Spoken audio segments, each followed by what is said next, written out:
Hello दोस्तों, मैं बीजी fourth semester के इंपॉर्टेंट एमसीक्यूज़ का एक और वीडियो लेकर आया हूं। दोस्तों, आज के जो ये एमसीक्यूज़ हैं ये जेंडर सेंसिटाइजेशन पेपर के हैं। दोस्तों, वीडियो शुरू करने से पहले आपको मैं बताऊं कि मैंने अब तक बहुत सारे सब्जेक्ट्स की इंपॉर्टेंट एमसीक्यूज़ डिस्कस किए हैं, जिसमें पॉलिटिकल साइंस, एजुकेशन और बहुत सारे सब्जेक्ट्स भी हैं। उसके अलावा बहुत सारे प्रीवियस पेपर्स भी मैंने डिस्कस किए हैं, और जो अभी एग्ज़ाम चल रहा है फोर्थ सेमेस्टर का, उनके भी बहुत सारे पेपर्स की मैंने आंसर की डिस्कस की है। ये सारे आपको मिल जाएंगे प्ले लिस्ट में, जहां पर प्रीवियस पेपर के नाम का एक लिस्ट है। तो चलिए अब हम आज का वीडियो शुरू करते हैं। क्वेश्चन नंबर 1 यहाँ पर है, which of the statements is true regarding gender. Gender से रिलेटेड इनमें से कौन सा स्टेटमेंट ट्रू है। आप पहले खुद भी आंसर देने की ट्राई कीजिए, मैं आपको इसका आंसर बताता हूँ।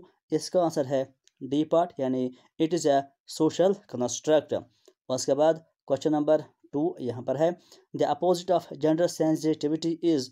जो जेंडर सेंसिटिविटी है उसका अपोजिट क्या है। इसका आंसर है डी पार्ट, यानी जेंडर पैरिटी।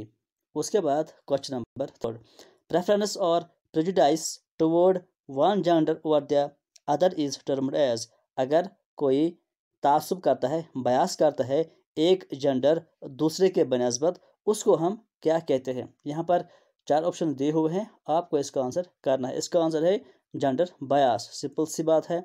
उसके बाद question number 4, the process of being fair to women and man is also termed as. जो पर्सन फेयर होता है, चाहे वो मैन है या वुमेन है, सबको वो सेम की नज़र से देखता है, तो उसको क्या कहते हैं। इसका आंसर आप कीजिए, 4 ऑप्शन दिए हुए हैं। इसका आंसर है जेंडर इक्विटी। यहाँ पर आप देख लीजिए कि शायद किसी या कुछ बच्चों को लगे कि ये जो 2 टर्म सेम है, जेंडर इक्विटी और जेंडर इक्वालिटी, इसमें फ़र्क है। इक्विटी अलग होता है और इक्वालिटी अलग होता है। तो इसका सही आंसर है इक्विटी, जेंडर इक्विटी। उसके बाद question number 5, to avoid stereotyping in class. जो क्लास होता है उसमें अगर आप स्टीरियोटाइपिंग को अवॉइड करना चाहते हो, दूर करना चाहते हो, उसके लिए एक टीचर को क्या करना चाहिए। इन 4 ऑप्शन में से जो यहाँ पर 4 ऑप्शंस दिए हुए हैं, इसका सही आंसर है A part, try to put boys and girls in non traditional roles. तो उसके बाद हम चलते हैं क्वेश्चन नंबर 6 पर। क्वेश्चन नंबर 6 कहता है, a girl is born man. एक गर्ल कब पैदा होती है। यानी आपने क्रोमोसोम्स पढ़े होंगे, जो साइंस में भी होता है।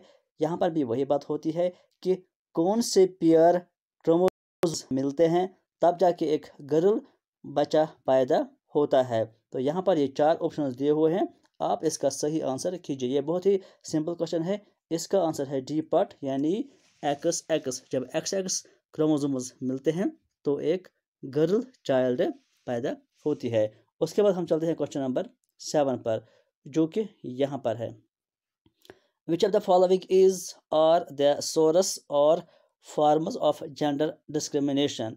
यहाँ पर पहले आपको ये 3 स्टेटमेंट दिए हुए हैं, आपको बताना है कि इन 3 में से कौन सा स्टेटमेंट ऐसा है, या जिसको हम कहते हैं कि ये सोर्स है या ये फॉर्म है डिस्क्रिमिनेशन, जेंडर डिस्क्रिमिनेशन का। उसके बाद यहाँ पर ये 4 ऑप्शंस हैं, इनमें से आपको चूज़ करना है कि कौन सा पार्ट, कौन सा स्टेटमेंट सही है इस हवाले से। तो इसका आंसर आप कीजिए। इसका आंसर है सी पार्ट, यानी सी में आता है फर्स्ट, सेकंड और थर्ड, यानी फर्स्ट भी, सेकंड भी, थर्ड भी इसके आएगा। फर्स्ट है nutrition, health and leisure. Second है education, text books, curriculum and teachers.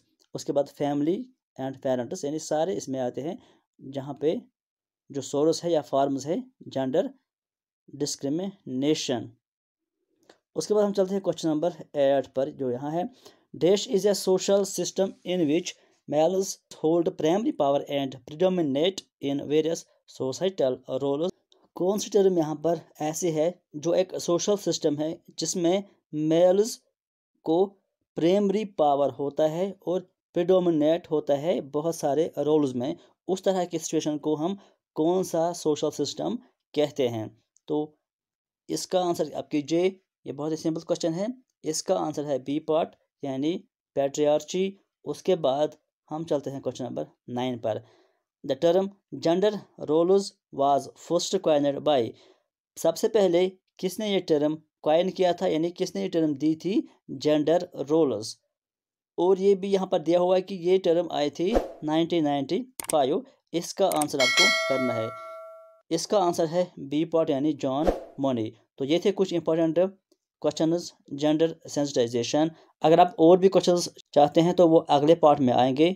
आज के लिए फिर इतना ही। Thank you.